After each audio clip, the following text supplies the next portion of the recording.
Mari kita lihat bagaimana ulama kita seperti Buya Hamka. Buya Hamka ini menulis tafsir karya besar pertama di Indonesia, 30 juz, dan menulis tafsir itu di dalam penjara yang dikenal dengan tafsir Al-Azhar. Ketika beliau menyinggung tentang masalah Palestina, Baitul Maqdis, itu juga bisa kita dapatkan. Kenapa? Setiap tafsir Al-Quran pasti akan menyinggung masalah Palestina. Karena sepertiga ayat-ayat Al-Quran tentang sejarah para nabi dan rasul. 25 nabi dan rasul itu ada 17 nabi dan rasul itu yang lahir, besar, menikah, punya anak, berdakwah sampai mati. Mereka berdakwahnya itu di mana? Di Palestina, di Baitul Maqdis. Jadi Buya Hamka kembali ini menyinggung tentang Bani Israel ini dalam beberapa surat ya, yang paling bisa kita baca itu dalam surat Al-Baqarah ayat 64 ketika beliau menafsirkan, kemudian kamu berpaling, kamu itu siapa? Bani Israel. Setelah adanya perjanjian itu, maka kalau tidak ada karunia Allah dan rahmatnya atasmu, niscaya kamu tergolong orang-orang yang rugi. Ketika menyinggung ayat ini 64 surat Al-Baqarah, beliau menyatakan bahwa kenapa Yahudi itu masih selamat, masih ada sampai sekarang, itu hanya terjadi karena karunia dan rahmat Allah. Padahal mestinya udah lama tuh Yahudi itu hancur, binasa. Tapi karena Allah mengulur, Allah memberikan kesempatan kepada mereka untuk bertaubat, maka mereka bisa berkembang, bahkan mereka bisa mendominasi dunia sekarang. Maka kesimpulannya, kata Hamka, ahli pikir Islam modern, sampai kepada kesimpulan bahwasanya Palestina dan tanah suci Baitul Maqdis tidaklah akan dapat diambil kembali dari rampasan Zionis itu sebelum orang Arab khususnya dan orang-orang Islam seluruh dunia umumnya mengembalikan pangkalan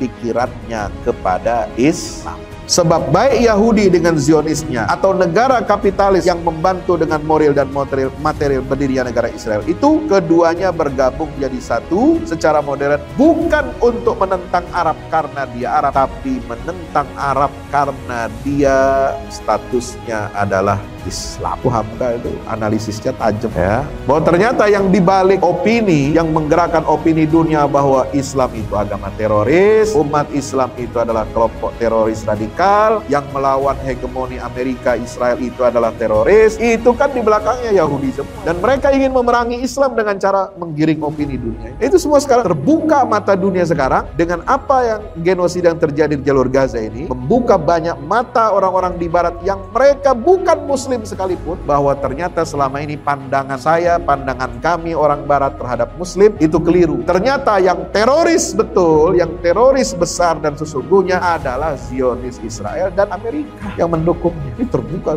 Maka ada teori psikologi ya, teori yang diterima dalam ahli-ahli peradaban, kalau ingin mengubah karakter satu generasi kita harus menunggu waktu minimal 40 tahun. Nah, Allah mengatakan fa innaha muharramatun alaihi arba'ina sanah. 40 tahun berlalu, ini generasi tuanya udah pada mati semua, yang baru ini baru tumbuh baru lahir. Nah, ini yang baru bisa dibenerin akhlak. Itu teori itu 40 tahun. Makanya Syekh Ahmad Yasin bilang bahwa setiap 40 tahun itu akan lahir generasi baru yang menggantikan generasi berikutnya. Maka kekalahan bangsa Palestina tahun 48 itu sudah dimulai oleh generasi sebelumnya 40 tahun sebelumnya. Ketika perhatian, kepedulian umat Islam terhadap Baitul Maqdis tidak lagi diperhatikan, diabaikan, diacuhkan, maka terjadilah Nakbah tahun 48. Setelah intifadah yang pertama itu tahun 88, nah ini sekarang kita memasuki periode 40 tahun yang ketiga. 40 tahun yang ketiga ini sekarang dari tahun 88 sampai nanti 2028. Inilah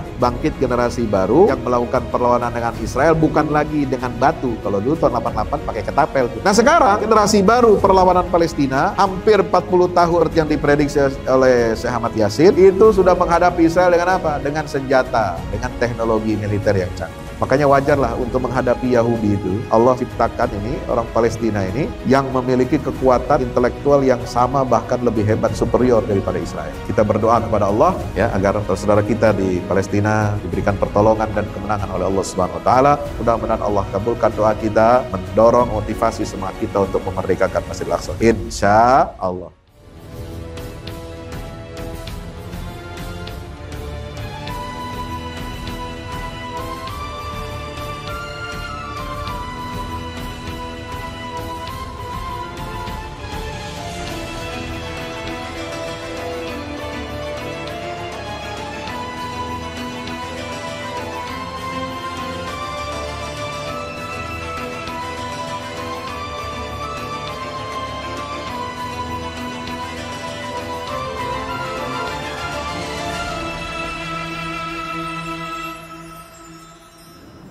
Bismillahirrahmanirrahim.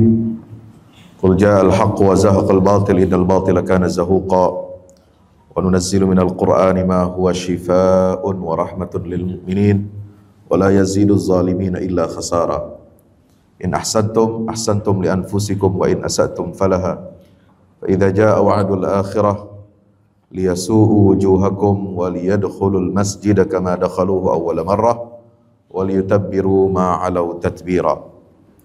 Wahayyikum bitahiyatil Islam, tahiyatan min indillahi mubarakatan tayyibah. Assalamualaikum warahmatullahi wabarakatuh. Alhamdulillah wa syukrulillah wa la hawla wa la quwwata illa billah. Subhanaka la ilma lana illa ma 'allamtana innaka antal alimul hakim. Bersyukur kepada Allah Subhanahu wa taala pada pagi hari ini, alhamdulillah kita sudah berada di bulan Dzulqa'dah. Bulan yang ke-11 dalam kalender Hijriah.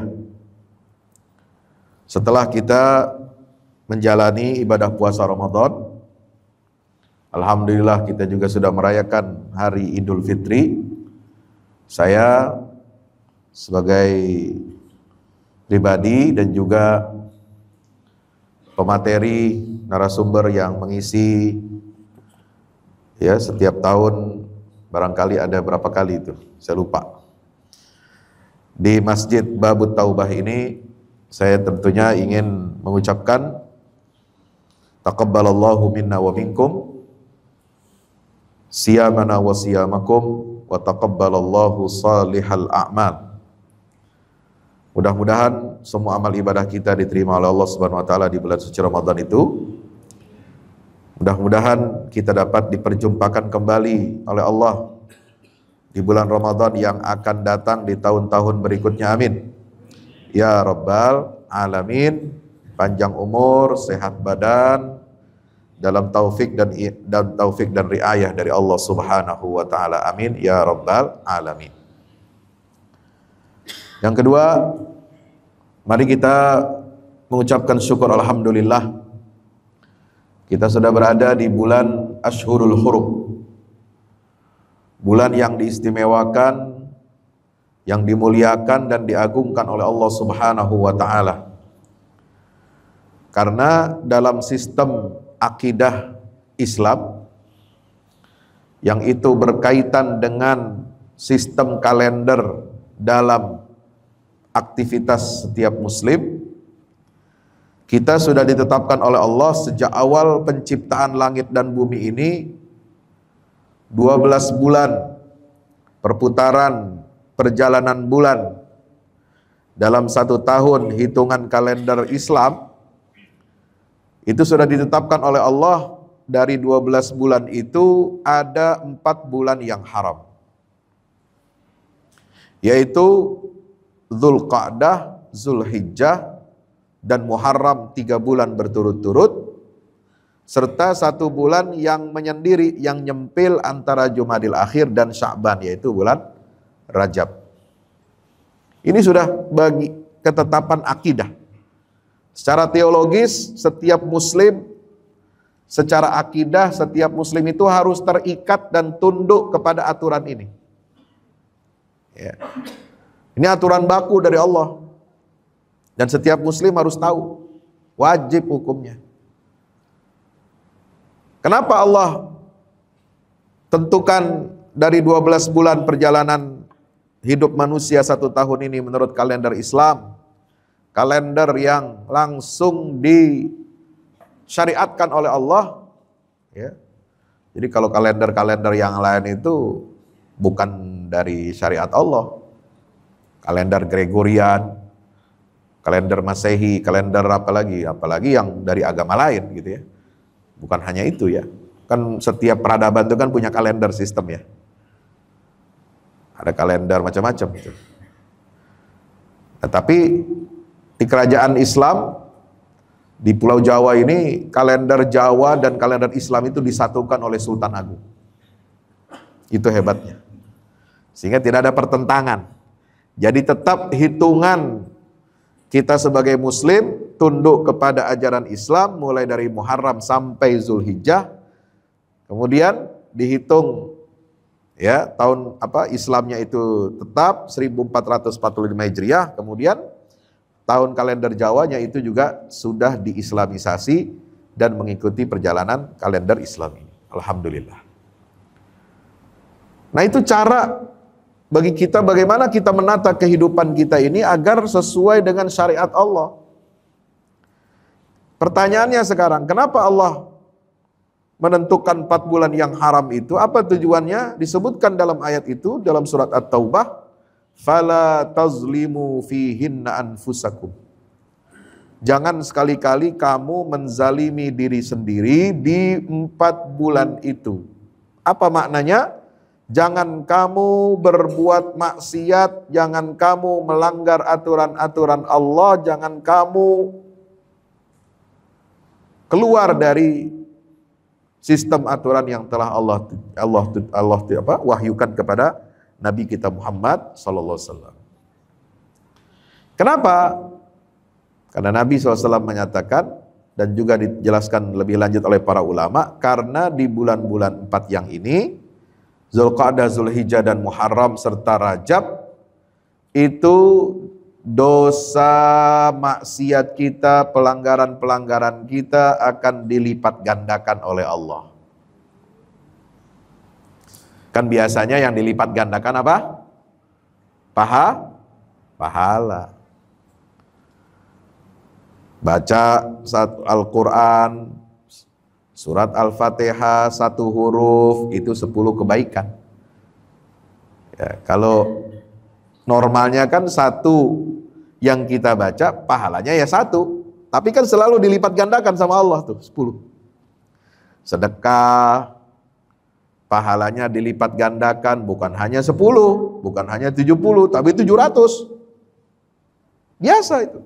Begitulah kedermawanan dan kemurahan Allah Subhanahu wa ta'ala buat hambanya. Tapi yang namanya dosa, kalau kita melakukan pelanggaran, mau dosa besar, mau dosa kecil, ya, mau dosa zina, dosa durhaka sama orang tua, dosa main judi, minum khamar, dosa ghibah, fitnah, ya, dosa menyakiti orang lain, ya, dosa dengerin musik dosa kok enggak? Assalamualaikum. Halo. Lagi rame nih musik. Ya. Ya, musik yang bagaimana dulu yang dosa, ya kan? Ya. Ada syarat-syaratnya. Enggak mutlak musik itu haram. Enggak mutlak juga musik itu boleh. Ini jangan diselewengkan, jangan disalah artikan, jangan disalah pahami. Kalau ada ulama yang membolehkan musik, terus ente halal mendengarkan musik-musik yang menimbulkan birahi, itu goblok namanya. Halal mendengarkan musik yang membangkitkan syahwat, itu keliru. Halal ya, mendengarkan musik cadas yang jingkrak-jingkrak, mabuk-mabuk, itu goblok namanya itu. Gak boleh itu. Itu tetap haram. Makanya jangan kita ekstrim. Tidak mengharamkan seluruh musik dan juga tidak menghalalkan semuanya. Mutlak, nggak boleh. Ada yang haram, ada yang boleh halal. Itulah Islam. Ya. Jadi kalau dosa itu dilakukan ya dicatat cuma 1. Nggak pernah Allah melipat gandakan dosa itu, nggak ada. Kecuali di 4 bulan ini. Hati-hati. Bu, kalau lagi kesel sama suami 4 bulan ini hati-hati ya. Jangan sampai keluar kata-kata kotor. Jangan kasar. Ya, jangan ngambeknya 7 hari 7 malam. Itu dosanya berlipat ganda itu. Sebaliknya yang suami, bapak-bapak juga jangan nyakiti hati istri. Ya, jangan bikin dia sewot. Jangan bikin rumah tangga kacau. Ya. Semua kita, hubungan dengan tetangga, dengan orang tua, dengan anak, anak dengan orang tua, semua harus kita jaga di bulan ini. Itulah kenapa Allah mengatakan fala tazlimu fihin anfusakum, karena dosa itu bakal dilipat gandakan oleh Allah. Hati-hati. Ya. Nah, Bapak Ibu yang dirahmati Allah, itu yang pertama yang ingin saya ingatkan pada pagi hari ini. Yang kedua, saya ingin membawakan tema bagaimana para ulama kita sangat memberikan perhatian terhadap Baitul Maqdis atau Masjidil Aqsa. Ini perang di Palestina, di jalur Gaza sudah eskalasinya semakin luar biasa. Sudah lebih dari 7 bulan, dari Oktober, jadi kalau kita hitung sebulan itu berarti November 1 bulan, Desember 2 bulan, Januari 3 bulan, Maret 4 bulan, ya, Februari dulu, ya, ingat tuh, Februari bulan keempat, Maret bulan kelima, April bulan keenam, ya, ini Mei bulan ketujuh, ya, sudah 7 bulan. Kenapa perlawanan Palestina ini begitu sengitnya, begitu kuatnya? Karena yang diperjuangkan oleh mereka ini adalah masalah keadilan. Dan keadilan yang mereka perjuangkan itu lebih kuat lagi gemaknya, lebih kuat lagi perhatian kita karena di situ berkelindan dengan masalah agama. Situs suci umat Islam, kiblat pertamanya umat Islam, masjid kedua yang dibangun di atas muka bumi ini oleh Nabi Ibrahim alaihissalam, yaitu masjid keduanya umat Islam, dan kota suci yang ketiga dalam Islam. Karena dengan dijajahnya negeri Palestina sejak tahun 1917 secara de facto, secara de jure, mohon maaf, itu negeri Palestina kan saya sudah pernah sampaikan di sini di pengajian ini dulu beberapa bulan yang lalu.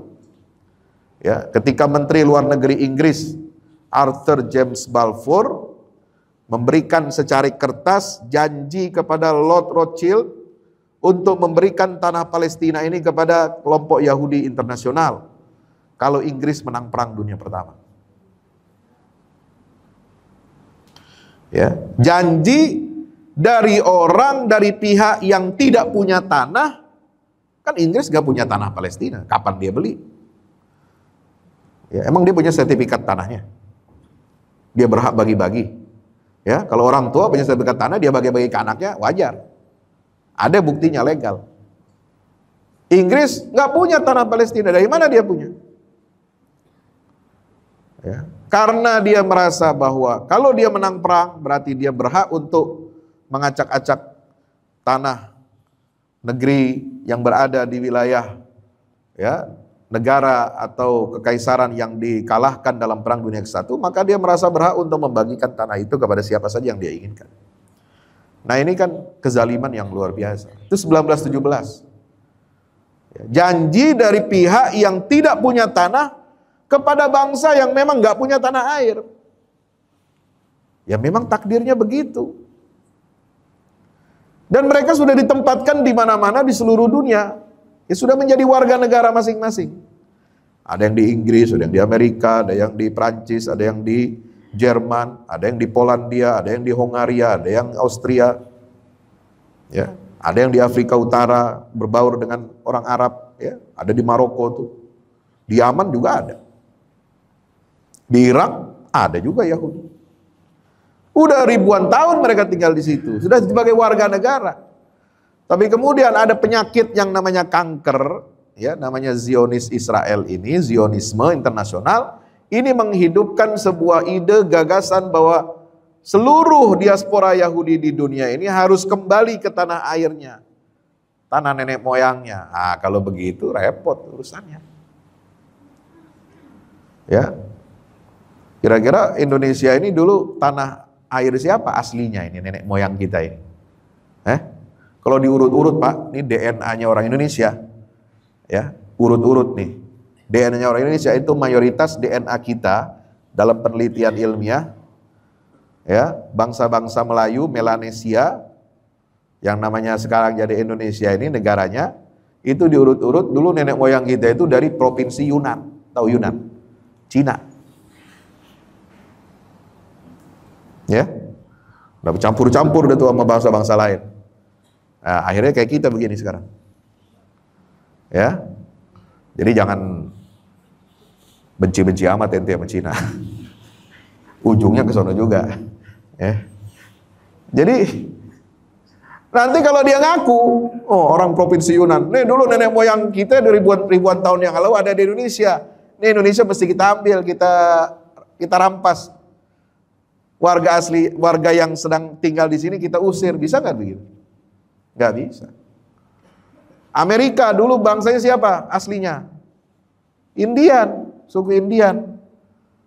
Kalau mereka mau tuntut, itu Amerika itu nggak boleh tinggal ras kulit putih di situ. Termasuk juga Australia.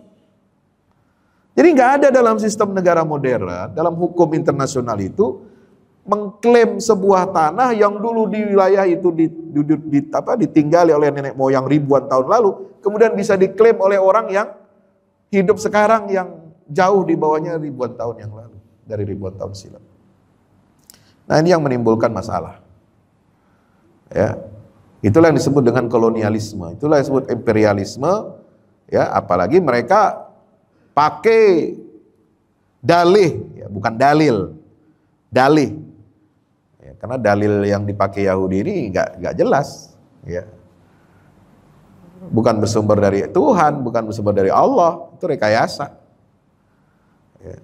Pakai dalil-dalih dari yang konon disebutkan sebagai kitab suci. Kalau dalam Al-Quran itu tertolak. Ya, dalil-dalil apa ya, dalih yang disampaikan oleh mereka. Nah, saya tidak ingin masuk kepada rincian itu, tapi mari kita lihat bagaimana ulama kita seperti Buya Hamka. Ya. Kenal Buya Hamka, Bapak Ibu? Kenal ya, walaupun tahu namanya, baca sejarahnya. Kalau kenal langsung kagak ya. Atau mungkin ada yang dulu pernah masih kecil, masih sekolah SD, SMP, mungkin mendengarkan ceramah-ceramah Buya Hamka ya. Baik itu di radio maupun di TVRI. Ya.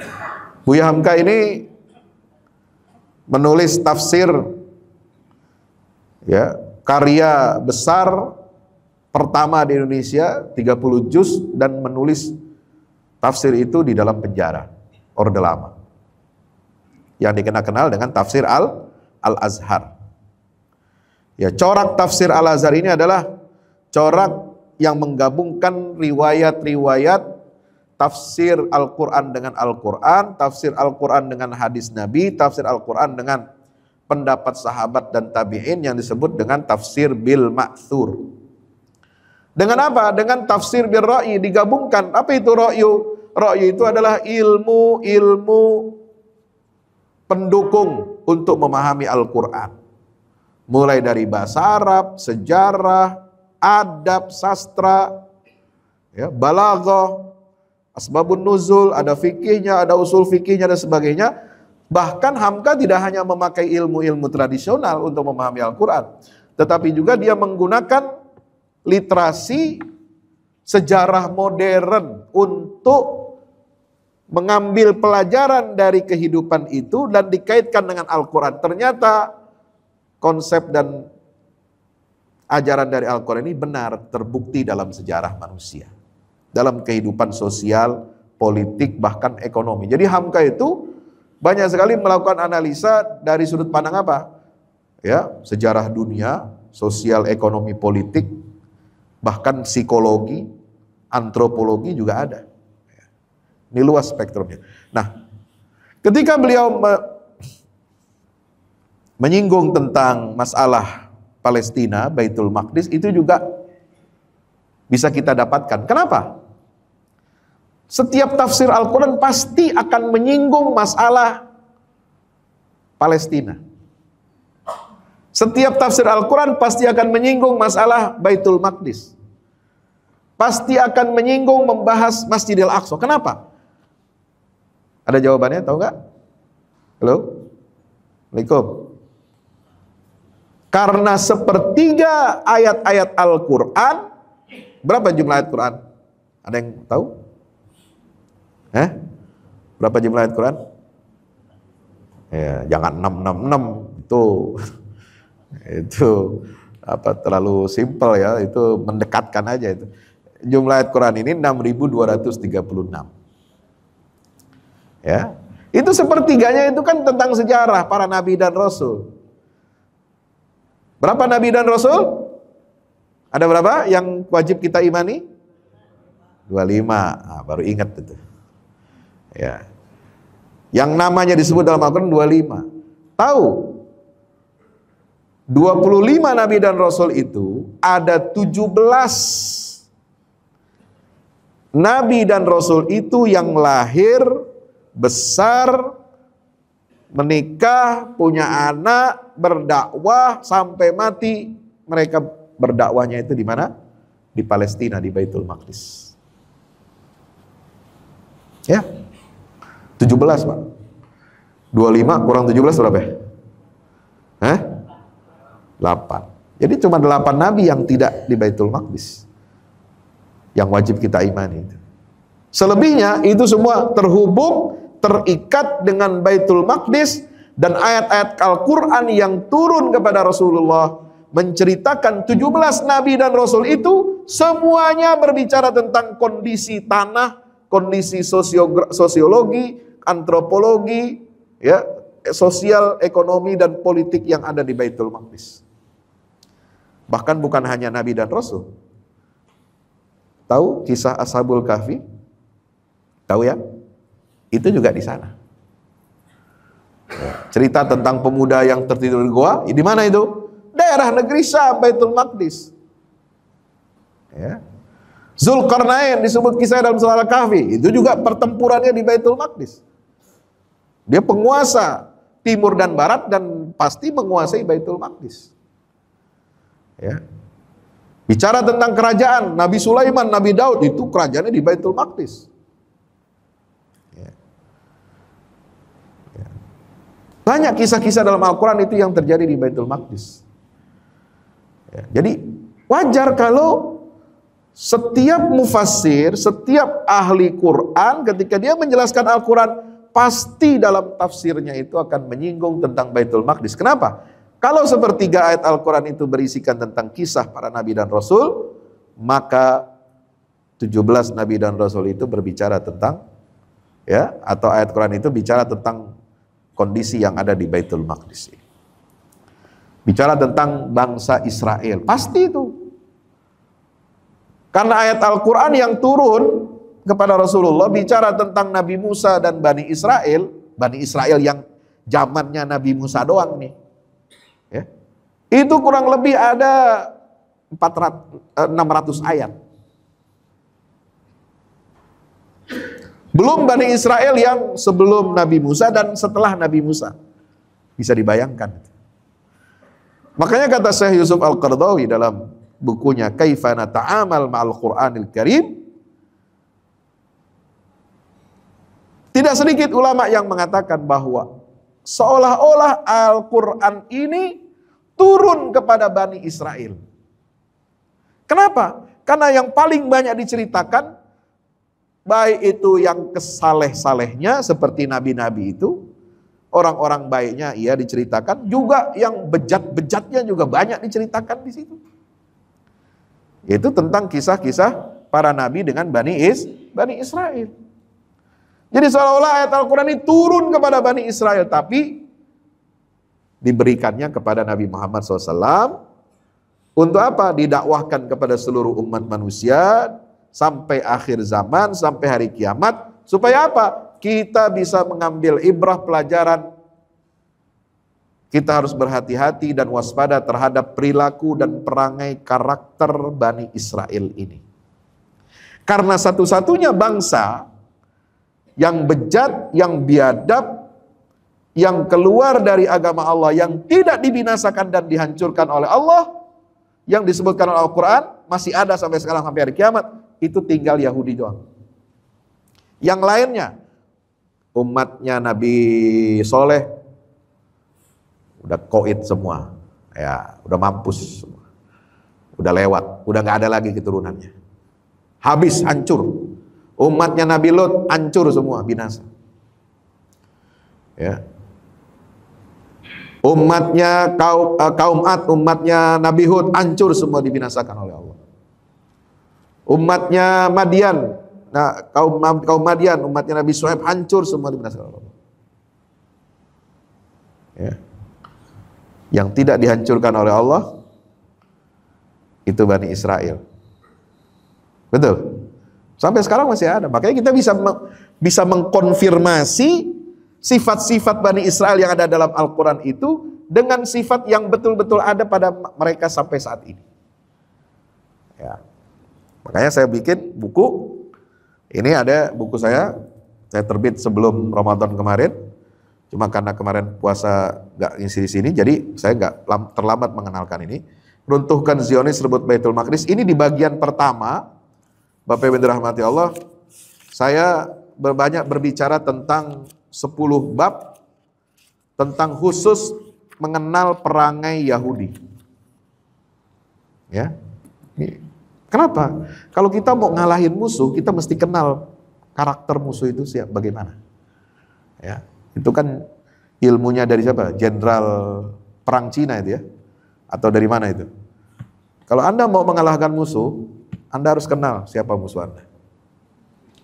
Sun Tzu. Ya. Kalau nggak kenal musuh, nggak bisa Anda kalahkan. Ya.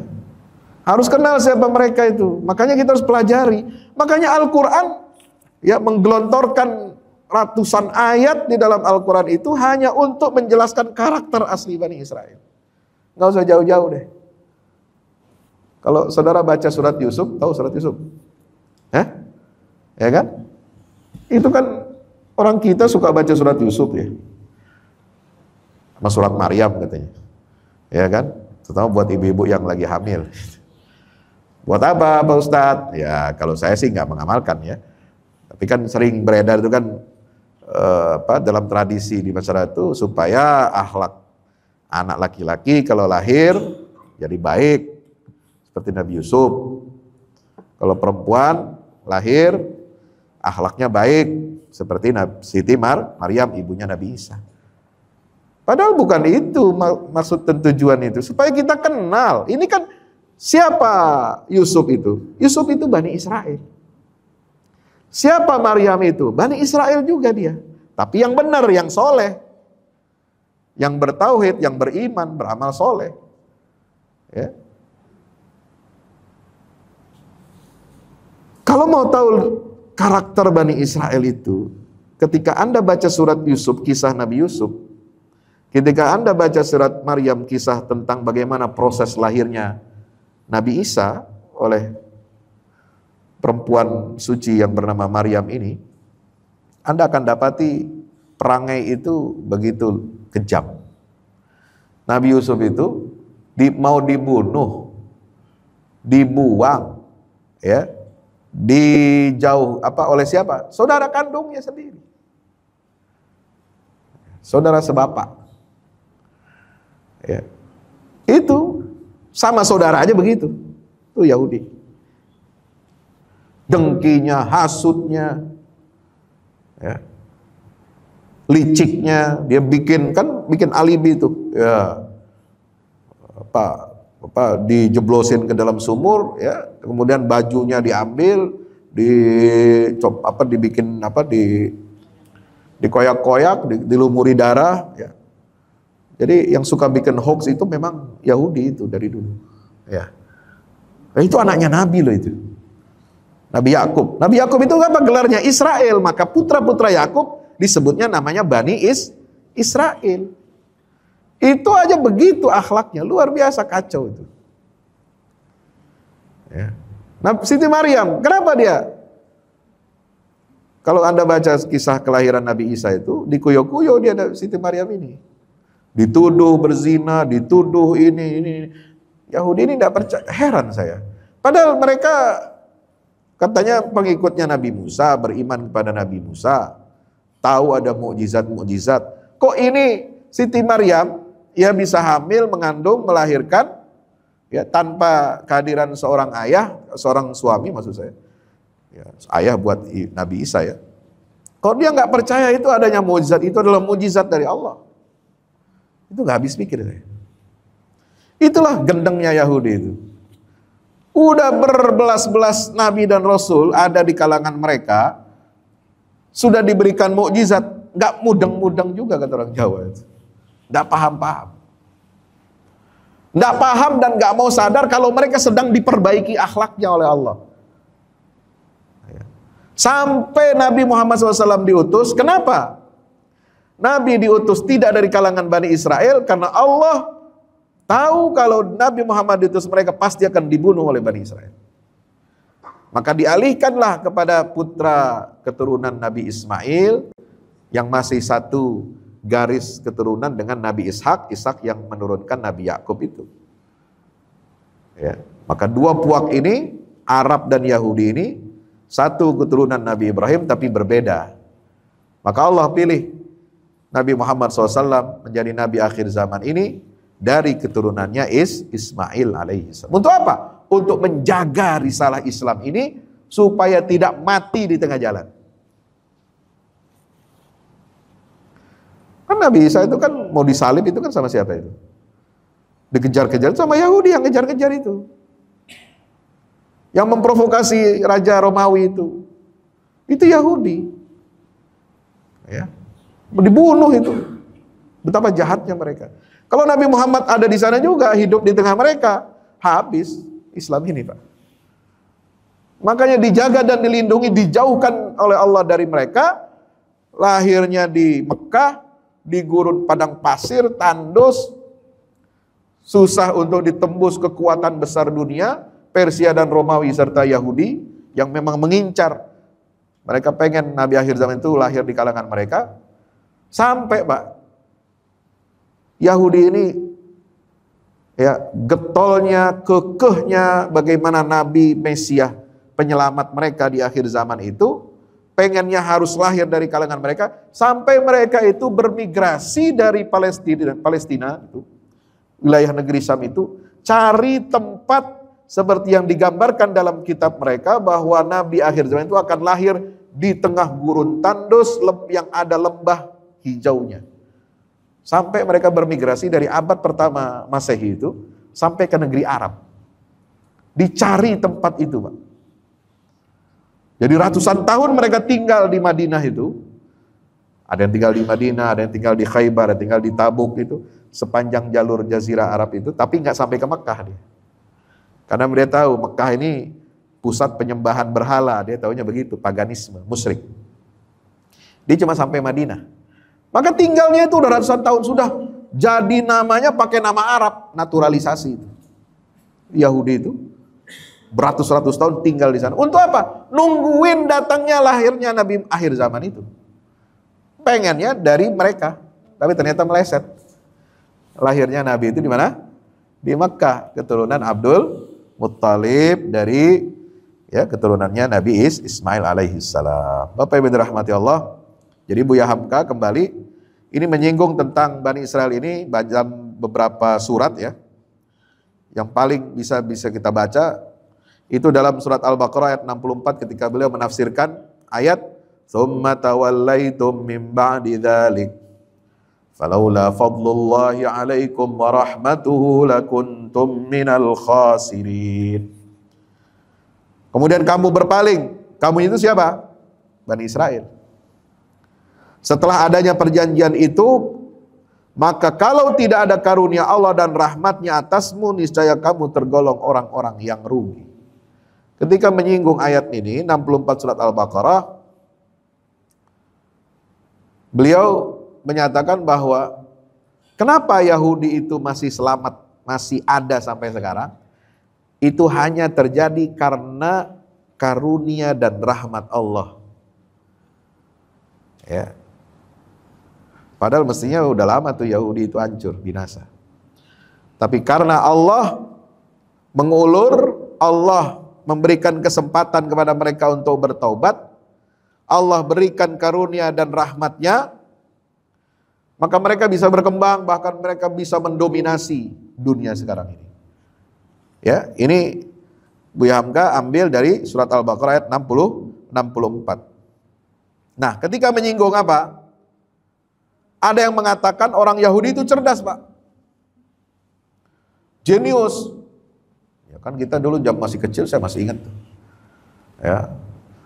Orang guru-guru kita selalu pakai alasan itu Einstein. Ya, Einstein itu cerdas. Jenius. Itu Yahudi. Nah, makanya dipukul rata, semua Yahudi pintar kayak dia. Ya kan? Kayak Einstein. Termasuk ketika Israel itu bisa mengalahkan pasukan-pasukan Arab dalam perang Arab Israel, itu kan berapa kali terjadi? Tahun 48, 56, 67, 73. Ya, 4 perang besar di Timur Tengah, perang Arab Israel. Ya, itu yang menandakan perjuangan Palestina ini dilakukan oleh aktor-aktor negara. Dulu yang nyerang Israel itu bukan kelompok kecil kayak Hamas, Pak. Hamas ini kecil, kelompok militer di satu wilayah, ya. Kalau kita di sini sekarang kayak FPI-nya lah, gitu ya. Itu kecil. Dulu yang lawan Israel itu negara, Pak. Mesir, Syria, Yordania, Arab Saudi terlibat. Pasukan dari Yaman ada, dari Libya ada, dari Maroko ada. Gempur Israel, 4 kali perang, nggak pernah menang Arab. Lalu ada yang mengatakan bahwa orang Yahudi itu lebih hebat, lebih cerdas, lalu Buya Hamka meluruskan pemahaman itu. Apa katanya? Sebab yang utama bukan itu yang menyebabkan orang Arab ini kalah. Tidak pula karena kecerdasan orang Yahudi. Apa yang menyebabkan orang Arab itu kalah? Yang terang ialah karena orang Arab khususnya dan Islam umumnya telah lama meninggalkan senjata batinnya yang jadi sumber kekuatannya. Orang-orang yang berperang menangkis serangan Israel atau ingin merebut Palestina sebelum tahun 67 itu tidak lagi menyebut-nyebut Islam. Islam telah mereka tukar dengan nasionalisme jahiliyah, sosialisme ilmiah alamat. Bagaimana akan menang orang Arab yang sumber kekuatannya adalah imannya, lalu meninggalkan iman itu? Malahan barang siapa yang masih mempertahankan ideologi Islam, maka dia dituduh reaksioner. Sama dengan tuduhan sekarang. Orang kalau masih mempertahankan ideologi Islam disebutnya apa? Kelompok radikal, teroris lah, fundamentalis lah. Kalau zaman Orde Lama dulu disebutnya apa? Kontra revolusi. Nah itu kan Masyumi itu dibubarkan, kenapa? Karena dibilangnya kontra revolusi.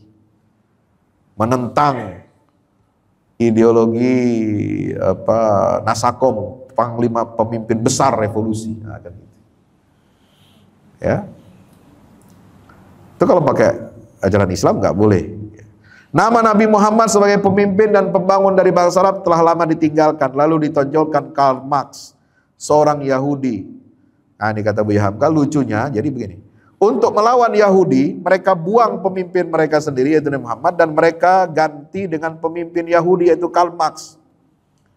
Dalam pada itu kesatuan akidah kaum muslimin telah dikocar-kacirkan oleh ideologi-ideologi lain, terutama untuk mementingkan bangsa sendiri.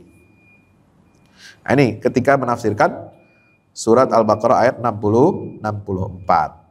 Maka kesimpulannya kata Hamka, ahli pikir Islam modern sampai kepada kesimpulan bahwasanya Palestina dan tanah suci Baitul Maqdis tidaklah akan dapat diambil kembali dari rampasan Zionis itu sebelum orang Arab khususnya dan orang-orang Islam seluruh dunia umumnya mengembalikan pangkalan pikirannya kepada Islam.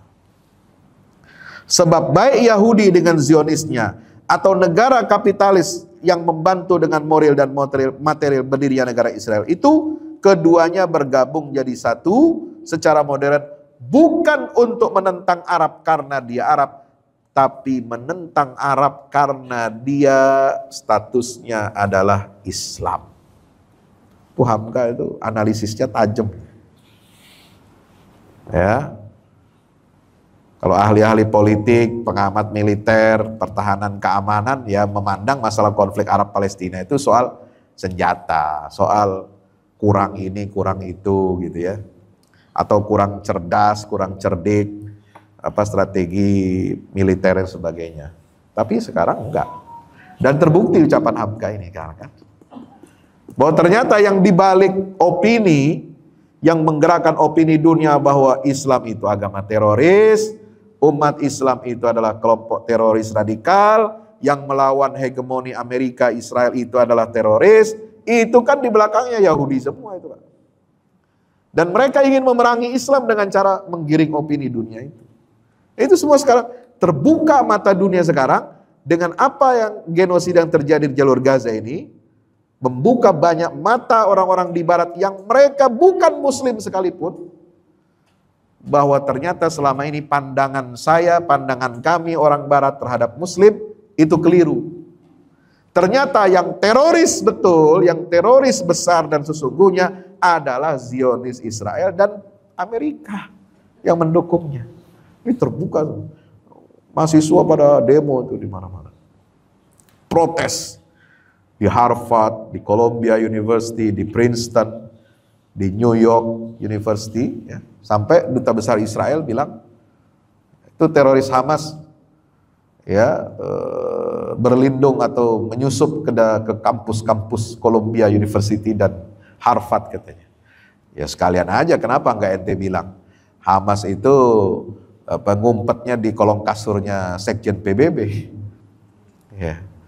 Hamas tuh mungkin ngumpetnya di toiletnya Raja Spanyol ya, atau Perdana Menteri Spanyol, itu kan keras sekarang tuh.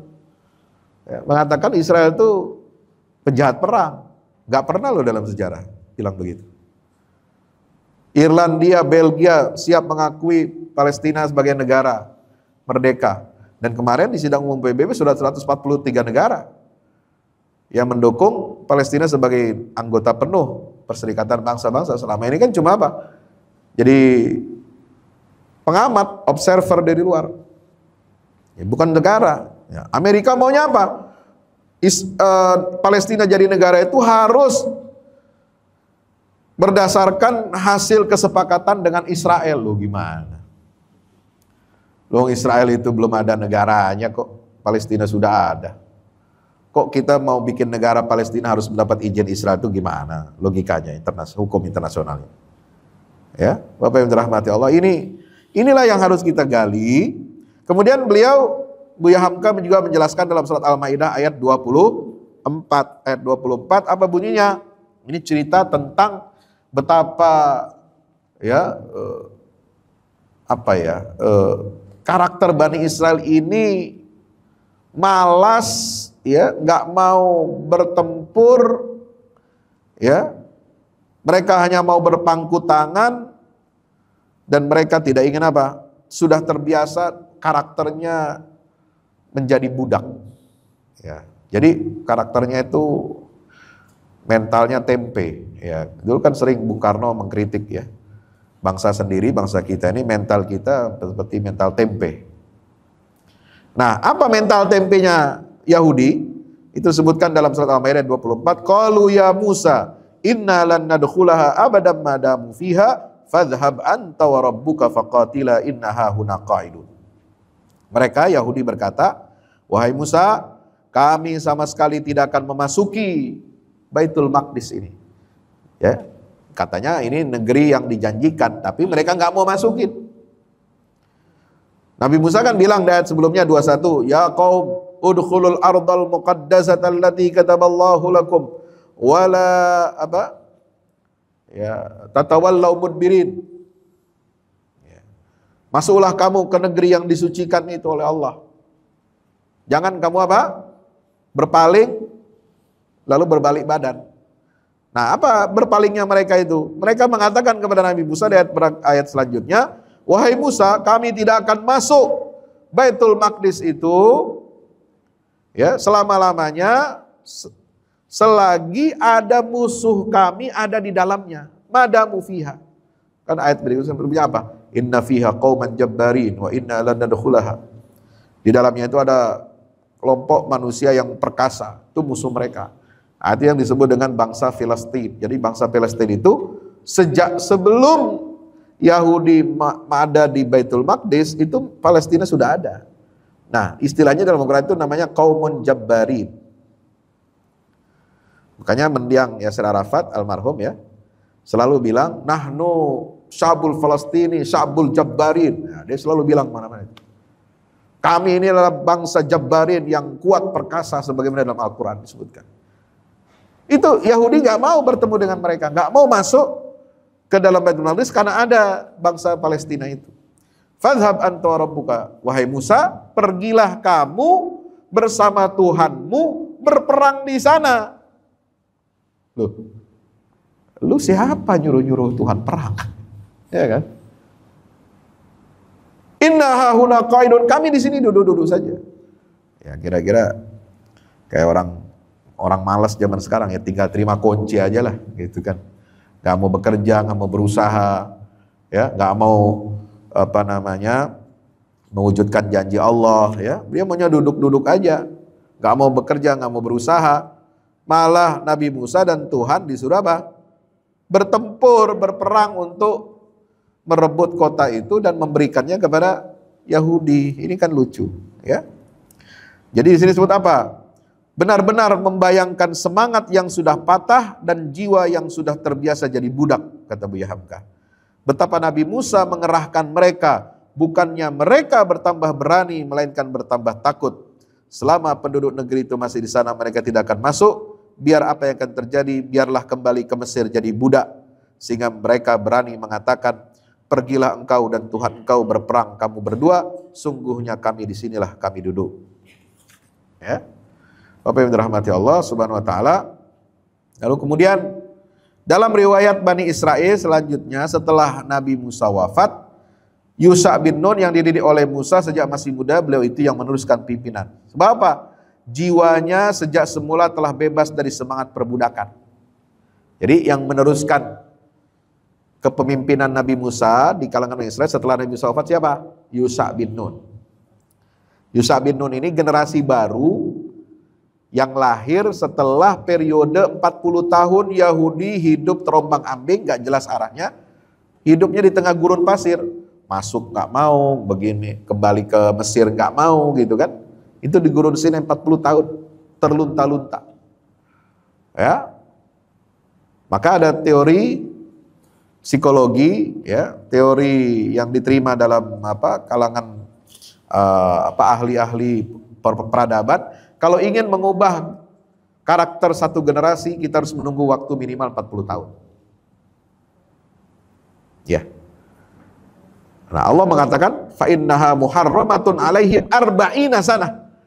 40 tahun berlalu, ini generasi tuanya udah pada mati semua, yang baru ini baru tumbuh baru lahir. Nah, ini yang baru bisa dibenerin akhlaknya. Nah, itu teori itu 40 tahun. Makanya Syekh Ahmad Yasin terakhir sebagai penutup bilang bahwa setiap 40 tahun itu akan lahir generasi baru yang menggantikan generasi berikutnya. Maka kekalahan bangsa Palestina tahun 48 itu sudah dimulai oleh generasi sebelumnya 40 tahun sebelumnya.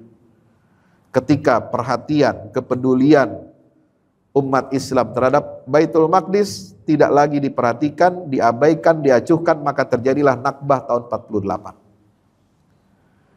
Kenapa ada pemberontakan revolusi intifadah pertama tahun 88? Itu juga karena 40 tahun berikutnya generasi Palestina ini tumbuh, generasi baru yang kemudian bangkit melawan kekejaman Israel. 48 tahun 88, 40 tahun kemudian ada intifada pertama. Setelah intifada yang pertama itu 80 tahun 88, nah ini sekarang kita memasuki periode 40 tahun yang ketiga. Paham? 40 tahun yang ketiga ini sekarang. Dari tahun 88 sampai nanti 2000 berapa? 28. Inilah bangkit generasi baru yang melakukan perlawanan dengan Israel, bukan lagi dengan batu. Kalau dulu tahun 88 pakai ketapel tuh lawan Israelnya. Kalau kita zaman dulu pakai bambu runcing lah, kira-kira lawan Belanda kan gitu. Tapi bisa mengalahkan, tapi bisa bikin penjajah itu kocar-kacir. Padahal cuma dengan batu, ketapel. Yang dihadapi ini pakai tank, pakai macam-macam. Nah sekarang, generasi baru perlawanan Palestina, hampir 40 tahun, seperti yang diprediksi oleh Syekh Ahmad Yasin, ya, itu sudah menghadapi Israel dengan apa? Dengan senjata, dengan teknologi militer yang canggih.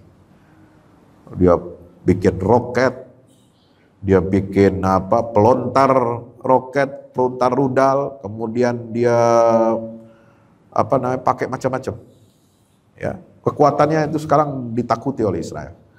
Bisa bikin roket yang menghancurkan tank Mirkava. Coba bayangkan. Itu tank paling top itu di dunia itu. Ya. Jajaran 5 besar top dunia, tank yang terkuat, yang terbaik di dunia militer saat ini, salah satunya adalah produksi Israel, Mirkava. Dan itu bisa dihancurkan oleh roket yang dibikin oleh produk dalam negeri Palestina. 17 tahun mereka diblokade, otaknya jalan. Ya, otaknya dipakai. Pinter-pinter tuh Pak orang Palestina, Pak. Makanya wajarlah untuk menghadapi Yahudi itu, Allah ciptakan ini, orang Palestina ini, yang memiliki kekuatan intelektual yang sama bahkan lebih hebat, superior daripada Israel. Dan mereka akan bertahan. Ya. Rektor Universitas Islam Gaza kemarin yang wafat, ya, syahid ketika gempuran Israel masuk bulan ketiga, itu namanya Profesor Dr. Ismail Tayyah, ya, itu seorang ahli fisika nuklir terbaik di dunia. Ya. Padahal dia lahirnya di pengungsian, di kamp pengungsi di dalam Palestina. Pendidikan dasar sampai perguruan tingginya di dalam Palestina. Nggak pernah sekolah jauh-jauh ke Amerika, perguruan tinggi top dunia. Tapi jadi fisikawan paling top di dunia itu. Hebat orang Palestina. Kemarin, dalam masa, saya cerita ya, masa-masa gempuran ini, orang Palestina itu masih sempat, nggak sedikit yang menyelesaikan, ya, ujian disertasi. Ya, ujian disertasinya itu di tenda-tenda itu. Coba bayangkan, semangat belajarnya itu hebat mereka itu. Tingkat literasi buta hurufnya di Palestina itu 0. Semua bisa baca, semua bisa nulis, pinter. Nggak kayak orang Arab, negara Arab lainnya. Itu buta hurufnya tinggi, itu Mesir, walaupun kelihatan keren, hebat. Arab Saudi buta hurufnya banyak itu. Ya, polisi aja di sana nggak bisa baca paspor. Dibolak-balik apa ini? Ya, bodoh-bodoh. Tapi kalau Palestina, lain Pak.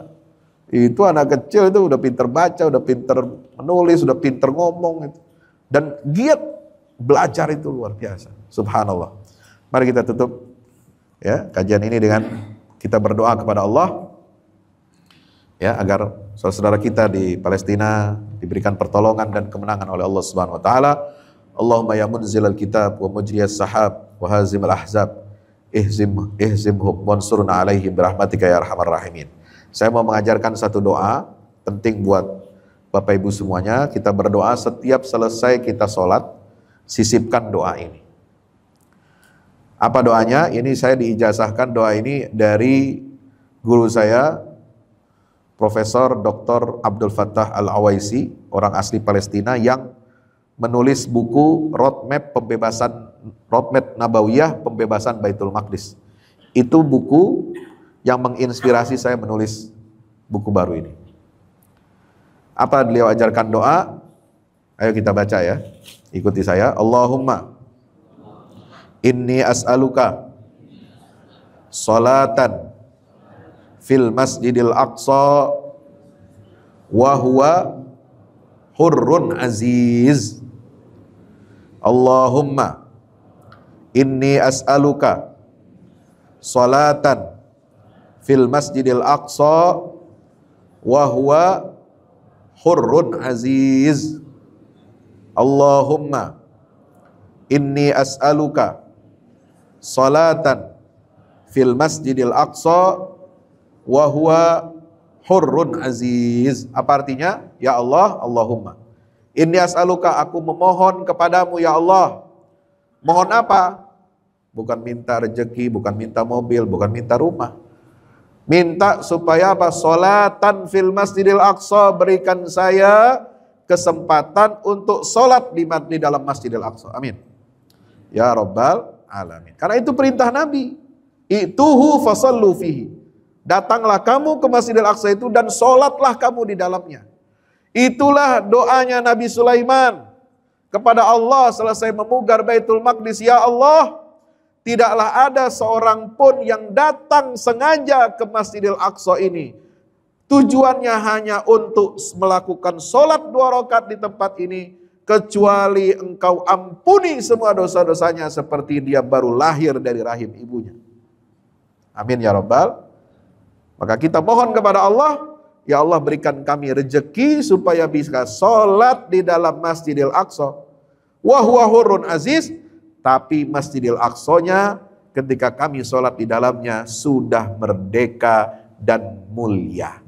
Insya Allah. Kita berdoa dengan doa seperti itu. Mudah-mudahan Allah kabulkan doa kita, mendorong, memotivasi semangat kita untuk memerdekakan Masjidil Aqsa. Terima kasih. Assalamualaikum warahmatullahi wabarakatuh.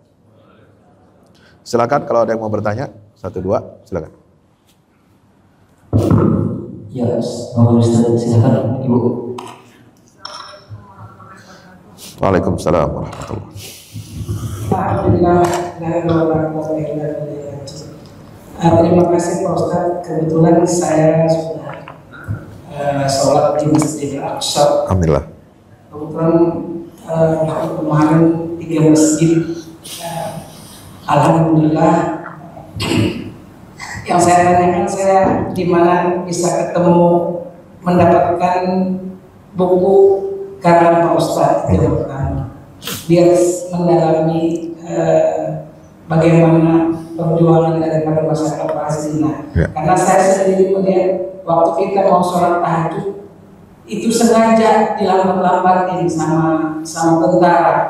Kita berbaris menunggu dia membuka pintu. Dan kalau maghrib dengan isya itu harus dijamak. Karena kalau sudah isya, kita nggak tahu pintu mana yang kita keluar dari masjid itu. Karena semua ditutup. Akhirnya kita kan ketakutan. Jadi kita tuh sholat di sana, maghrib isya, zuhur asar. Jadi subuhnya tahajud dengan subuh sekaligus, jadi 3 kali. Dengan bersusah payah masuk ke sana. Jadi kalau sudah isya, Pak, kalau saya sudah pernah melaksanakan salat isya, saya pulangnya nggak tahu saya dalam mana, untung ada yang membimbing kita kedua. Dan salah satu lagi anak-anak remaja di sana dilarang ke masjid. Yang ada itu orang tua semua yang di masjid itu. Ya alhamdulillah, wasyukurillah kita pernah ke sana dan saya pengen memperdalam lagi, minta buku Bapak, dan saya sempat ke dalam masjid itu ada mihrab Nabi di situ. Saya sempat sholat di mihrab Nabi itu. Alhamdulillah. Mungkin itu saja Pak Ustaz. Wassalamualaikum warahmatullahi wabarakatuh. Waalaikumsalam warahmatullahi wabarakatuh. Yang pertama tentang buku, nanti ada tinggal hubungi staf saya, media, dibawa ada nanti ya, tapi tidak boleh transaksi dalam masjid. Nanti di luar ketika kita sarapan. Silakan. Yang kedua, ya, itulah kondisi Masjidil Aqsa memang seperti itu. Bahkan mirisnya bukan lagi cuma hanya orang-orang tua yang boleh di situ. Yang itu Yahudi sekarang sudah membuat planning ya, membatasi umat Islam untuk ibadah di Masjidil Aqsa itu. Mereka akan membagi area Masjidil Aqsa itu separuh untuk Yahudi, separuh untuk Muslim. Padahal mereka tidak punya klaim, tidak punya hak atas area itu. Dalil yang mereka ajukan itu kan katanya itu Masjidil Aqsa yang sekarang ini di atas area itu dulu dibangun di atas reruntuhan kuil Sulaiman. Kuilnya King Solomon, Raja Sulaiman. Apa betul? Nggak pernah ditemukan bukti arkeologis. Sejak Israel mencaplok Masjidil Aqsa itu tahun 67, mereka gali terowongan di bawah itu. Anda bisa lihat pintu masuk ke arah penggalian itu dari arah tembok ratapan. Ya kan, Ibu udah pernah ke sana. Itu digali, masuk berkelok-kelok, masuk ke dalam sampai ke bawah kemana. Nggak ada ditemukan, Pak. Kenapa? Karena memang area Masjidil Aqsa itu dibangun di atas perbukitan cadas batu-batu. Perbukitan batu.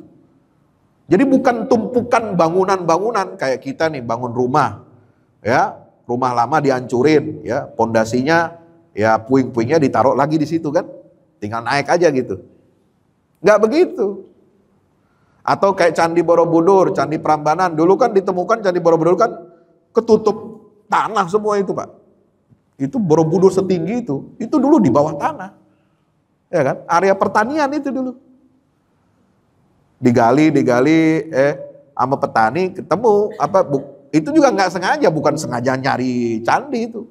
Ya, itu karena penggalian orang nyangkul lalu bentur tembok benda keras gitu kan. Akhirnya lama-lama digali ketemu, kelihatan. Lalu Belanda masuk untuk melakukan ekskavasi, melakukan pemugaran candi itu kan. Jadi termasuk piramid Mesir itu dulu tertimbun tanah itu, tertimbun pasir itu sampai yang kelihatan cuma puncaknya kecil itu. Nah itu zaman. Jadi kalau memang ada bukti sejarahnya ya model begitu, tertimbun ribuan tahun, lalu kemudian digali pasti ada itu barang di bawah. MRT aja Anda menggali itu, MRT di kota itu, baru digali per puluh meter berapa, itu udah ada barang-barang macam-macam. Peninggalan zaman kuno, zaman dulu. Apalagi yang diklaim oleh Yahudi katanya ribuan tahun pernah ada kuil Sulaiman. Lah digali nggak ada sampai sekarang. Sampai sekarang juga digali nggak ada. Tanya aja itu. Nggak ada. Makanya mereka nggak punya klaim. Lah yang lucunya pada perundingan Camp David tahun 2000, Israel itu menolak tuntutan Palestina bahwa Al-Quds dengan Masjidil Aqsa itu harus jadi ibu kota negara Palestina merdeka. Nggak mau dia. Walaupun sudah didesak oleh komunitas internasional menerima. Oke, jalan tengahnya apa? Boleh. Ya, jadi Al-Quds Yerusalem Timur itu atasnya milik Palestina, bawahnya milik Israel. Loh, gila itu. Masa ibu kota dibelah dua, atas bawah? Ya, kalau belah dua Jakarta kanan kirinya beda, itu mungkin ya. Kayak Korea Utara, Korea Selatan dibelah tuh. Tapi atas bawahnya milik satu negara, tapi bawahnya milik negara itu gimana? Itu kan nggak ada itu hukum internasional begitu, Pak. Nah itulah karena hoax yang mereka ciptakan, kedustaan itu akan melahirkan kedustaan-kedustaan berikutnya, dan itu yang menyebabkan konflik di dunia. Ya. Tukang bohong, ya. So apa? Yang mengarang Taurat dan Talmud itu ya memang tukang bohong, bukan asli dari Nabi Musa itu. Mereka rekayasa. Sehingga terjadilah konflik sekarang di dunia ini. Nah itulah. Jadi itu yang dapat saya sampaikan. Wallahu a'lam bishawab. Terima kasih. Ada lagi? Bapak Ibu? Ada yang ingin menanyakan sekarang? Nah, yang kita minta ya, walaupun tadi Ibu sudah sampai sana, sholat saya juga udah sampai, alhamdulillah. Cuma ada yang belum kita sampai ya. Kita sholatnya Masjidil Aqsa itu dalam keadaan Masjidil Aqsa-nya merdeka. Ini yang belum. Makanya terus kita doa. Ya, silakan. Ketika melihat orang Iran menyerang Israel. Ya. Serangan Iran kemarin itu hanya 5 jam. Drone yang dilemparkan itu termasuk rudal balistik itu hanya 5 jam. Bandingkan dengan serangan Saddam Hussein ketika dia berkuasa dulu, Irak, Presiden Irak ini Saddam Hussein tahun 91 ketika konflik Timur Tengah ya, perang Teluk itu, dia menghujani Israel, kota-kota Israel itu 1 bulan. Masih ingat gak Pak? Tahun 91. Saya masih ingat itu. 1 bulan yang diserang dan banyak menimbulkan korban di Israel. Korban serangan Iran ke Israel kemarin, ada nggak? Pernah dengar? Ada berapa korban? Nggak ada. Dan diberitakan oleh media Amerika dan media Israel bahwa serangan Iran itu sudah diberitahukan, ditelepon dulu, kasih tahu Amerika. Saya mau nyerang. 1 kali 24 jam. Ya kalau ditelepon dulu kasih tahu ya aman lah, ya kan? Bisa antisipasi. Nah, itu satu yang harus saya sampaikan. Yang kedua, tujuan motif serangan Iran itu bukan untuk membela Palestina, bukan untuk membela Aqsa. Itu dia balas dendam, membalas serangan Israel terhadap kedubes Iran di Syria, di Damaskus, yang menewaskan 2 orang jenderal Iran di sana. Jadi serangan ini adalah balasan, dan dalam hukum internasional itu boleh, karena yang diserang oleh Israel itu fasilitas diplomatik.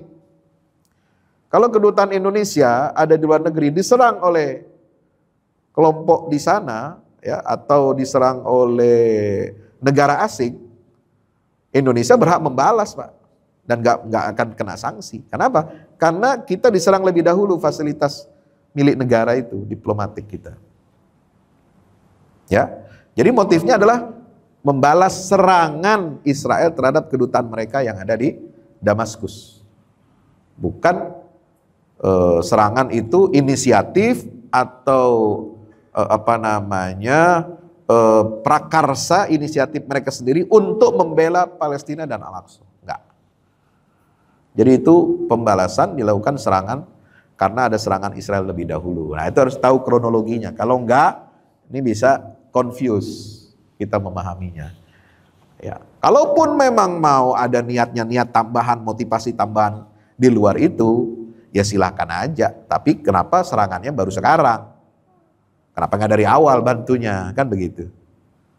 Ya, orang udah babak belur, ya, udah 35.000 yang meninggal dunia, 70.000 yang luka-luka, 60% infrastruktur di Gaza dihancurkan Israel. Ya, kenapa dia nggak bantu dari awal kalau begitu? Kenapa baru itu pun cuma 5 jam, nggak ada korbannya di Israel. Demikian. Wallahu a'lam. Assalamualaikum warahmatullahi wabarakatuh. Waalaikumsalam. Terima kasih atas segala penjelasan dan berusaha itu saya buat membaca. Cuma saya berikan tesis di mana strategi untuk memenangkan negara Palestina. Ya. Maka kita tahu negara Palestina itu suatu negara yang tidak boleh mempunyai pasukan. Ya. Leadernya siapa Islam ini sekarang? Nah, itu yang kita sudah demikian tinggi cita-citanya, leadernya siapa? Enggak ada. Di dalam Islam sendiri kita juga terjadi pertentangan. Ya, ada mazhab Sunni, ada Syiah. Nah, sekarang negara ini kan Syiah. Ya kan? Memang ini kalau saya membaca secara itu memang ini pandai-pandainya Inggris waktu meninggalkan jajahan-jajahan mereka. Jika kita lihat Irak dengan Iran berseteru, dan begitu Pakistan dengan India berseteru, dan kita tahu situasi Pakistan sekarang, walaupun satu kelompok mereka saling mengebom masjid. Itulah yang kita waspadai di Indonesia ini dan atau betul. Bagaimana indahnya di Indonesia ini bisa menjalankan ibadah dengan bebas, tapi begitu Pak. Ya. Jadi tesis dari saya bagaimana strateginya sebuah negara Palestina tidak punya apa-apa, leadernya siapa, begitu ya. Seperti Ustaz sampaikan tadi, Iran ternyata ada tipu-tipu. Kalau dibilang di sini tipu-tipu Aceh. Ini sebuah tesis untuk kalau mendalami masalah itu. Dan Buya Hamka kan zaman waktu itu, tapi bisa juga dipakai sekarang. Karena ciri khas bangsa Indonesia itu tidak mau ya melupakan sejarah. Itu ciri khas kita, beda sama orang Jepang sama Cina. Padahal kita turunan Cina. Iya. Demikian masukan dari kami, Pak Ustaz. Terima kasih. Assalamualaikum warahmatullahi wabarakatuh. Waalaikumsalam warahmatullahi wabarakatuh. Ya, betul sekali ya. Apa yang disampaikan beliau tadi, memang problem dunia sekarang ini kebanyakan terjadi konflik di dunia karena proses dekolonisasi yang tidak tuntas. Irian Barat kan termasuk itu Pak, kalau kita bicara Indonesia ya, Papua kan dekolonisasi, Belanda meninggalkan itu, atau ketika misalnya kasus kita dengan Timur Timur, Portugis ya, itu kan dekolonisasi yang tidak tuntas. Sehingga Pak Harto intervensi di Timur Timur untuk menyelamatkan Indonesia dari pengaruh ideologi komunis kan waktu itu. Papua juga begitu, Bung Karno bergerak untuk mengambil itu sebagai tinggalan dari Belanda. Nah, apa yang dari Timur Tengah itu mirip, semua negara kolonialis, imperialis itu melakukan hal yang sama. Kenapa? Karena tujuannya dia ingin melanggengkan ya imperialismenya meskipun sudah meninggalkan secara fisik negara itu. Dengan apa? Dibuatlah pecah belah di dalam negara itu masing-masing. Tadi contoh Inggris meninggalkan masalah India, Pakistan, Irak dan lainnya. Nah, Prancis juga sama Pak. Prancis itu meninggalkan masalah bahkan lebih jahat lagi daripada Inggris itu apa? Di Syria dan Lebanon. Ya, sehingga politik Syria dan Lebanon tidak pernah stabil. Ya, tujuannya apa? Supaya kita bergantung kepada mereka. Intervensi Prancis di Afrika itu besar. Kenapa? Karena Afrika itu penghasil sumber mineral yang luar biasa. Berlian terbaik itu di Afrika. Itu tambang-tambang berlian itu luar biasa di Afrika. Itu semua dikuasai Prancis. Kita orang rakyat Afrika disuruh perang. Entah perang saudara, entah perang dengan negara tetangga dan sebagainya. Nah, itu memang jahat itu kalau ya. Di Syria Lebanon itu komposisinya dibuat adu domba itu apa? Ya, ada Sunni, Syiah, kemudian Drus ya. Dengan Kristen lagi, Maronit itu. Ada dataran tinggi Golan, ada Drus, rumit lah itu. Kacau. Ya, semua itu tinggalkan begitu. Nah, jadi pelajarannya adalah buat kita ya. Nah, itu hikmahnya. Kalau negara Arab itu lahir karena apa? Karena nasionalisme Arab itu lahir karena apa? Mereka ingin misah, menyendiri jadi satu negara masing-masing. Itu juga buatan Inggris. Karena itu bendera negara-negara Arab itu hampir mirip semua.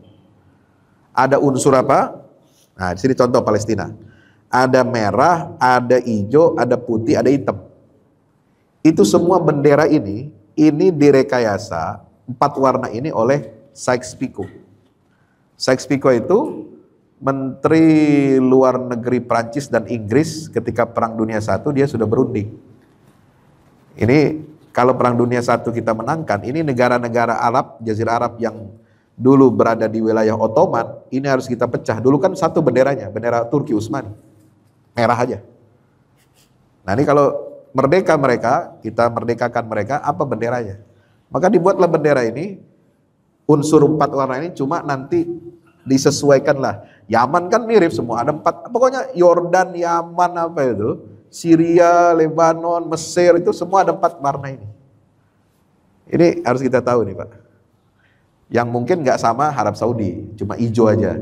Ada tulisan la ilaha illallah, kalimat tauhid. Ya, itu agak beda dia. Tapi sebenarnya di balik berdirinya kerajaan Saudi Arabia ini juga ada Inggris. Yordania dulu penguasanya itu Syarif Hussein Mekah, yang dari Mekah itu. Tadinya dia mau mendeklar sebagai khalifah setelah Turki Utsmani runtuh, tapi ditipu-tipu sama Inggris. Ya, diadu domba dengan siapa? Keluarga Saudi, Al Saud. Akhirnya apa? Ternyata Mekah, Hijaz ini akhirnya direbut duluan oleh Al Saud. Si Syarif Mekah Hussein ini akhirnya oleh Inggris dikasih tanah di Yordania itu. Itu sejarahnya kan. Dibangunlah kerajaan Yordania. Anaknya Syarif Hussein disuruh jadi raja di Irak. Ya nolak lah semua negara itu. Kenapa? Bukan orang sini kok, ya kan? Jadi itu tipu-tipu Inggris itu. Jadi harus kita waspada ini penjajah ini. Jadi penjajah ini bahayanya laten, ada yang bahayanya nyata, dan yang paling nyata itu adalah tinggalan dari warisan penjajahan itu yang pasti akan menguras energi dan tenaga anak-anak bangsa kita. Demikian Allah. Nah, soal pemimpin, siapa pemimpin Palestina sekarang? Nah, kalau kita lihat buku ini paparan saya itu, sejarah kepemimpinan Palestina ini kan mengalami evolusi ya. Dulu ideologinya itu ideologi pan-Arabisme sekuler. Mulai dari tahun 48 sampai tahun 73 itu kan yang dominan di Palestina itu PLO. Mewarisi ideologinya Jamal Abdul Nasir, pan-Arabisme. Tahun 2004 Yasser Arafat kan setelah penundingan Camp David itu diracun sama Israel. Mati dia tahun 2004. Habis kepemimpinan Palestina. Nggak ada lagi yang melanjutkan perjuangan bersenjata melawan Israel. Lahirlah gerakan Hamas yang lahir tahun 88 melanjutkan perjuangan ini, Pak. Jadi kalau di dalam negeri Palestina, ini Hamas sekarang yang leadernya. Kenapa? Yang punya kekuatan ideologi, kekuatan jaringan, kekuatan intelektual, ya, punya basis massa yang kuat di Palestina itu sekarang Hamas. Dulu PLO namanya. Jadi sudah beralih. Jadi zaman ya berputar ya. Karena setiap 40 tahun tadi itulah pada perubahan-perubahan sejarah itu. Nah, kalau dalam negeri Palestina insya Allah ada leadernya, itu kelompok Hamas ini. Bahkan kalau diadakan pemilu Palestina sekarang, presiden, itu survei-survei banyak dirilis sekarang, yang akan menang presiden itu adalah pemimpin perlawanan Palestina di jalur Gaza. Itu sangat-sangat populer. Namanya Yahya Sinwar. Yahya Sinwar inilah otak yang merancang serangan 7 Oktober. Yang jadi incaran nomor 1 Israel, dan sampai sekarang masih sehat bugar, gak bisa ditangkap sama Israel. Hebat itu orang. Ya. Nah, siapa pemimpin dunia Islam di sekitarnya? Ini yang masih menjadi pertanyaan. Karena di luar ini masih ya centang perenang, ya, masih bergantung kepada hegemoni Israel, ya, hegemoni Amerika maksud saya, dan tidak mudah. Ya barangkali mudah-mudahan Indonesia, ya, pemimpin Indonesia, Malaysia ini bisa menjadi harapan dunia Islam untuk memimpin kebangkitan. Ya, Pak Prabowo kemarin kan sudah nulis surat, sudah buat artikel di majalah bergengsi di Eropa, The Economist, itu menunjukkan sikap posisi Indonesia. Ya, terlepas Prabowo ini kan belum dilantik sebagai presiden, tapi kan itu sudah menunjukkan pada dunia bahwa the next presiden Indonesia adalah sudah bicara tentang Palestina ini dan mengatakan Israel ini jahat. Nah, itu poinnya. Mudah-mudahan kita harapkan. Demikian, wallahu a'lam bishawab. Kita tutup dengan hamdalah. Alhamdulillahirabbil alamin. Subhanakallahumma bihamdika asyhadu an la ilaha illa anta astaghfiruka wa atubu ilaik. Wassalamualaikum warahmatullahi wabarakatuh.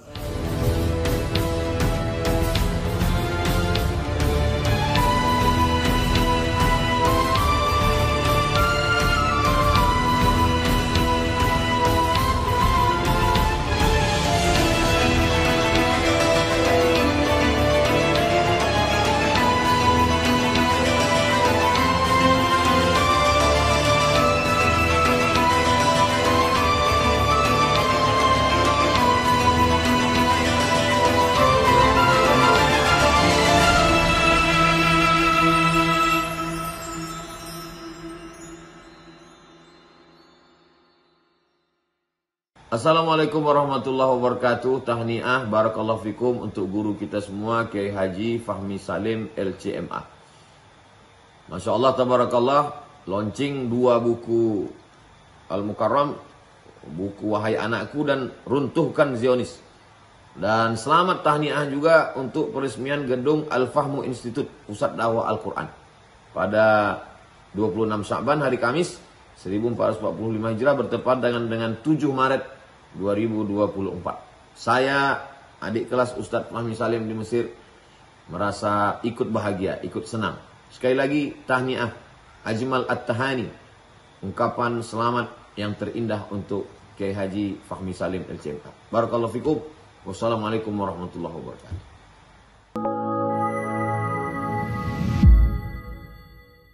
Yang terbaru dari Ustadz Fahmi Salim. Buku Runtuhkan Zionis Rebut Baitul Maqdis, buku yang siap membuka cakrawala pikiran dan batin sahabat, sudah bisa dipesan sekarang juga. Hasil yang dicapai para mujahidin dalam pertempuran Badai Al-Aqsa 7 Oktober 2023 memiliki arti penting ataupun nilai strategis, bukan hanya dalam pembuktian bahwa kekuatan Israel bisa dikalahkan bahkan oleh pihak yang memiliki persenjataan jauh di bawahnya, melainkan juga dalam menyadarkan dunia Islam, terutama para pemimpinnya yang memilih menjadi penonton ketimbang membantu sesama saudaranya. Buku ini adalah salah satu bentuk dukungan dan ikhtiar dengan niat berjuang bersama-sama dengan mujahid Palestina. Tak sekedar memberikan informasi, membeberkan fakta atau data kepada halayak di Indonesia.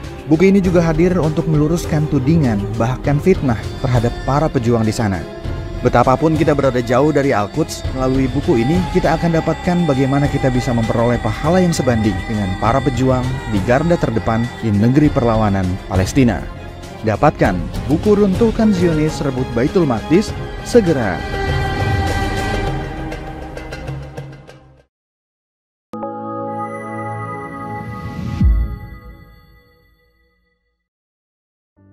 Assalamualaikum warahmatullahi wabarakatuh.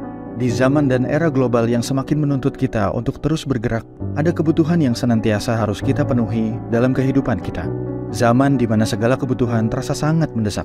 Salah satunya adalah kebutuhan sarana dakwah Al-Quran sebagai pusat peradaban. Al-Fahmu Institute hadir demi menjawab kebutuhan akan sarana dakwah Al-Quran di era masa kini.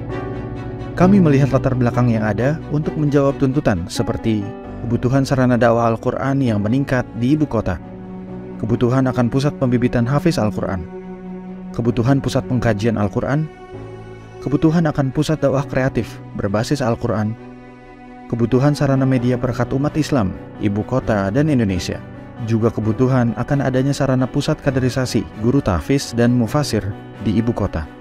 Yayasan Al-Fahmu International Indonesia sedang membangun gedung pusat dakwah Quran yang berlokasi di Jalan Pengukiran 3, Pekojan, Tambora, Jakarta Barat.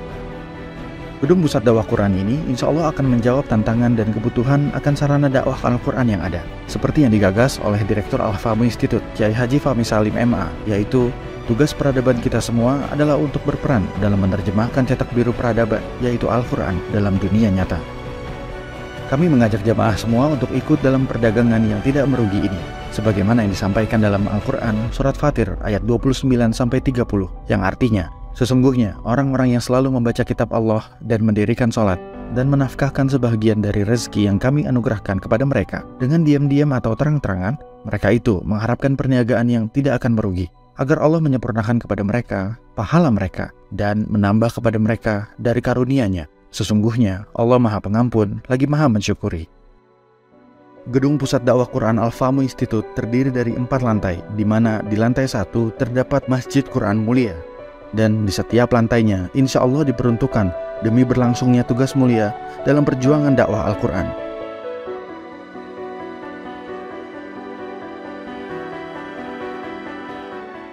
Berikut adalah rencana anggaran biaya yang dibutuhkan dalam pembangunan gedung pusat dakwah Quran.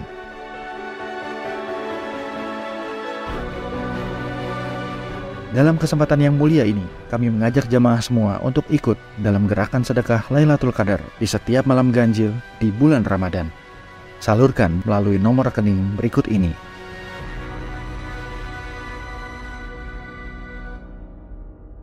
Al-Fahmu Institute, bahagiakan Indonesia dengan dakwah Quran.